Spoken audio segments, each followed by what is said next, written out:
네, 이렇게 묘스가르드 성이 사형을 선고받았다고 하는데 이 신의 기사단들이 철룡이들끼리 분쟁이 생기게 되면 좀 관리를 하지 않습니까? 그렇죠. 그래서 사람들이 많은 생각을 합니다. 이 신의 기사단이 철룡인일까? 철룡인의 부하일까? 철룡인들 중에서도 더 위일까? 이런 식으로 고민을 했는데 이번에 철룡인이라는 것이 좀 대충 밝혀졌습니다. 그렇죠. 피거랜드라는 그쪽에서 신의 기사단을 뭐 관리한다 이렇게 나왔습니다. 그렇습니다. 그래가지고 피거랜드 가문이 도대체 무슨 가문이지 이런 식으로 의문을 푸는데 제 생각에는 여기도 내나 철룡인 그 가문 중 하나지 않을까 싶습니다. 그렇죠. 뭐 돈키호테 가문 이런 것처럼. 그래가지고 피거랜드 가문에서 신의 기사단을 관장을 하거나 아니면 또 이번에는 피거랜드가 맡았을 수도 있어. 아, 그렇죠. 돌아가면서 맡을 수도 있어요. 뭐 각 가문의 대장들이 돌아가면서 신의 기사단 단장을 맡는다든지. 그렇습니다. 그래서 묘스가르드를 재판할 때 피거랜드 가문의 지도자로 추정되는 인물도 나타났다고 합니다. 그래가지고 피거랜드 가문이 처음 언급된 게 언제죠? 피거랜드가 처음에는 필름 레드에서 그렇습니다. 언급이 돼가지고 이게 큰 떡밥이 될 것이다 이렇게 예측만 했는데 이번에 보니까 엄청 거대한 떡밥이었다 그게. 그렇습니다. 일단은 오로성들이 이런 말을 해요. 우타 저 사람의 능력은 너무 위험하다. 특히 토트무지카를 불러내게 되면 세계가 멸망할 수도 있어. 이런 식으로 말을 합니다. 그런데 또 다른 한 오로성이 이런 말을 해. 저 아이가 피거랜드 가문의 후손일지라도 이걸 멸망시킬 수 있겠냐 이런 식으로 말을 해요. 그러니까 망설여진다 이런 식으로 말해. 왜냐하면 우타가 세간에는 샹크스의 딸로 알려져 있잖아. 그런데 샹크스가 피거랜드 가문인가봐 내가 볼 때. 그러니까 오로성이 그런 말을 했겠죠. 그래가지고 샹크스가 피거랜드 가문이고 피거랜드 가문은 지금 철룡인의 가문 중 하나인데 그 피거랜드 가문의 후예인 우타를 우리 마음대로 죽이면 피거랜드 가문에서 가만히 안 있을 거다 이런 식으로 말을 한 겁니다. 그렇죠. 솔직히 오로성 입장에서 피거랜드 가문이 좀 세긴 한가봐. 뭐 그냥 돈키호테 가문 이런 데서 만약에 우타 짓을 하고 있었다 그럼 내가 볼 때 그냥 묻지도 따지지 않고 밀었을 텐데. 그래도 내가 볼 때 돈키호테 가문 정도는 리스펙트 해줍니다. 철룡인이니까. 비철룡인일 경우에만 오로성이 족치지 돈키호테 가문에도 아직 모든 사람이 공개는 안 되었기 때문에 저는 돈키호테라도 봐줬을 것 같아요. 저는 그건 모르겠고 일단 피거랜드라서 내가 볼 때 봐준 게 더 큰 것 같아요. 그럼 FBJ 생각에는 피거랜드가 철룡인들 중에서도 약간 센 가문이다. 그렇죠. 내가 볼 때 철룡인들 중에 센 가문이 일단 무조건 네로나 가문. 이무 일단 이무의 가문이잖아. 무조건 제일 세. 그리고 이제 뭐 톰맨 가문, 마커스 가문, 에단바론 가문, 셰퍼트 가문, 제아가르시아 가문 이런 식으로 오로성을 보유한 가문들. 그렇죠. 그리고 이제 그 다음에 신의 기사단 단장을 보유한 피거랜드 가문.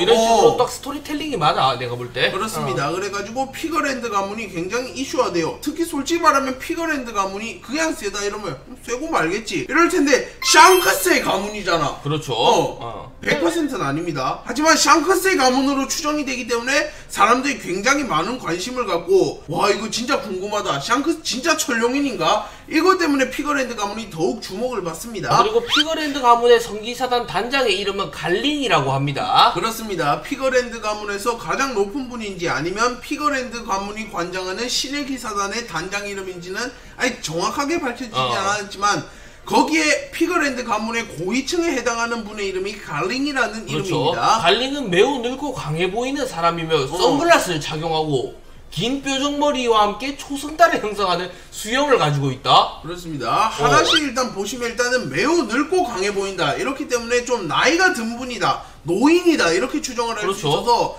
예를 들어 샹크스의 형이라든지 샹크스의 쌍둥이는 아닐 것 같은 게 그렇다면 매우 늙었다 이런 말은 안 썼을 것 같아요. 그렇죠? 샹크스가 30대니까. 갈린이 매우 늙고 강해 보이는 사람인 게 일단은 피거랜드 가문 그쪽에서도 최상위권은 확실한 것 같아요. 그렇습니다. 약간 거프나 콩 이런 것처럼 딱 봐도 세 보이는 근육질 노인일 것 같아. 흰 수염 막 이런 식으로. 약간 멸치 노인은 아닐 것 같아요. 무천도사 이런 사람처럼 약간 좀 왜소한 노인이다 이런 좀 약해 보일 수 있어요. 무천도사도 이게 변신 모드가 있지 않습니까? 되기 때문에 피거랜드도 그렇게 될 수도 있어요. 평소에는 막 이러다가 박송 약간 이러면서.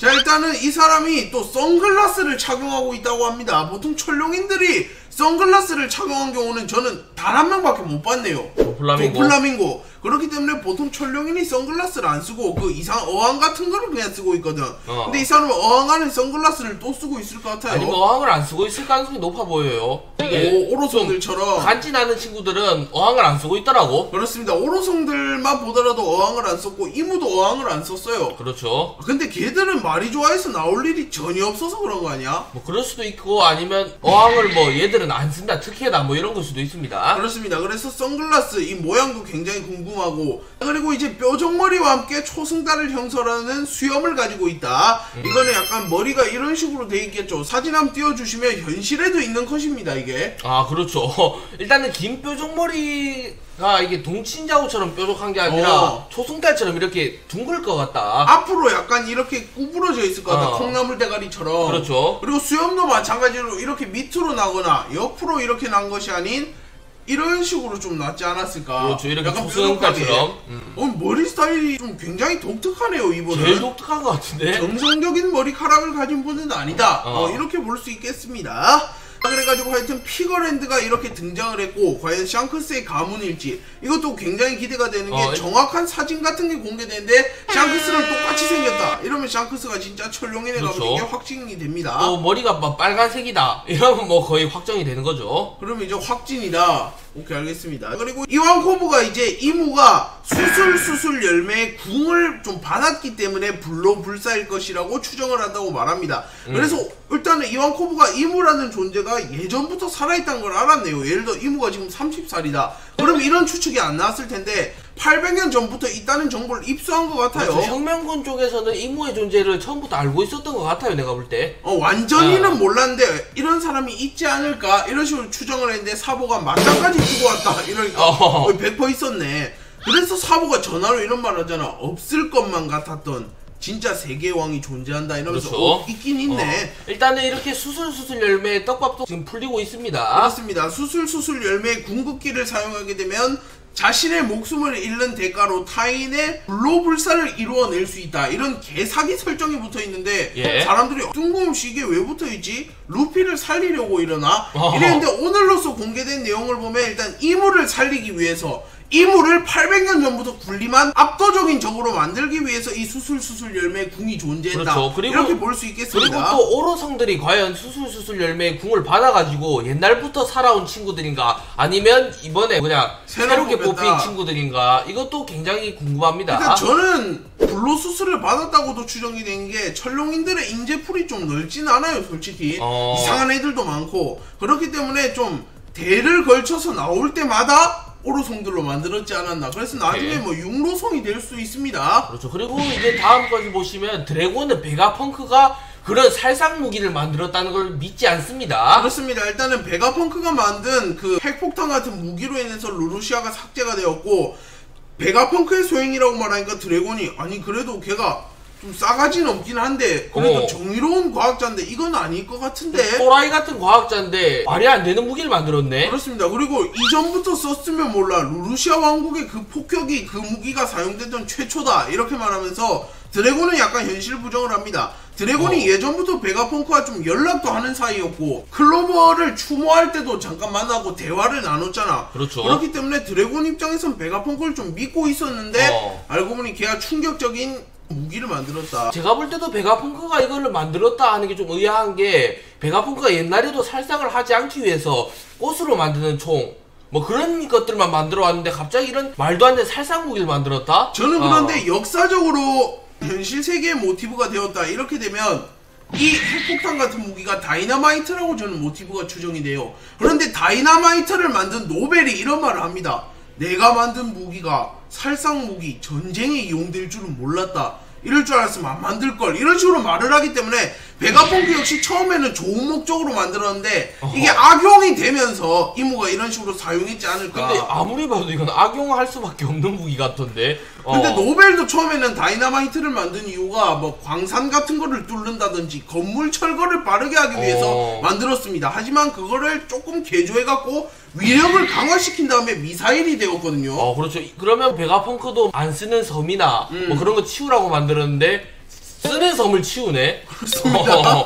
그래갖고 과연 베가펑크가 선역일지 악역일지. 근데 좀 고의로 썼다 이러면 악역인데 하이로 썼다 이런 식으로 보면 선역이다 저는 이렇게 추정이 돼요. 자, 그리고 이번 챕터에 새로운 세라핌들이 등장합니다. 도플라밍고, 모리아, 크로코다일. 이 세 명의 공통점이 루피한테 패배한 칠무에다. 그렇습니다. 자, 근데 이 챕터 보니까 좀 불안한 게 이제 드디어 에그헤드로 돌아왔나? 그렇죠, 돌아왔죠. 세라핌들이 갑자기 말이 좋아해서 나올 일도 없고, 아니면 혁명군 본거지에 나타났나? 아니면 제가 볼 때 그냥 세턴이 데리고 온 것 같아요.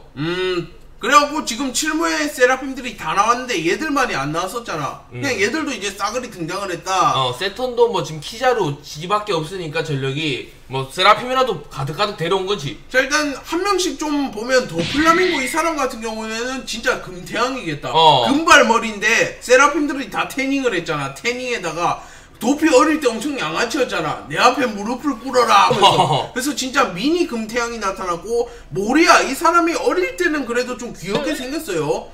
나이가 든 이후에는 대왕 쪽파로 변했는데, 그렇죠. 어릴 때는 좀 귀엽게 생겨서 저는 기대되는 친구가 크로코다일입니다. 이 친구가 어릴 때 성별 논란이 있잖아. 그래서 지금 애매모호하게 생겼거든. 여기서 크로코다일의 옛날 성별이 좀 밝혀지지 않을까요? 근데 옛날 어릴 때가 더 약간 남자인지 여자인지 모르겠고, 지금은 누가 봐도 남자. 지금은 남자. 옛날의 성별이 밝혀지지 않을까. 그래갖고 약간 떡밥이 풀릴 수도 있다 이렇게 볼 수 있겠네요. 자, 그리고 1086화 이후에 오다 작가님이 눈 수술을 받는답니다. 그래가지고 한 달 동안 휴재가 들어갑니다. 보통은 2주 휴재가 제일 긴 휴재인데 한 달 휴재가 이렇게 돼갖고 조금 아쉽지만 그래도 건강을 챙겨야 되니까. 그렇죠. 오다 작가님의 쾌유를 빕니다. 그래서 1086화 리뷰는 여기까지 해보면 될 것 같습니다. 진짜 떡밥이 역대급으로 계속 풀리고 있어갖고 와, 이게 따라가기가 힘들 정도다. 이번 화는 진짜 두세 화를 걸쳐서 합친 분량만큼 떡밥이 쓸어있다. 그리고 이제 드디어 세계정부 최종 보스 빌드업이 시작되는 것 같아요. 얘들이 그렇죠. 이만큼 세다 이러면서 시청해주셔서 감사합니다.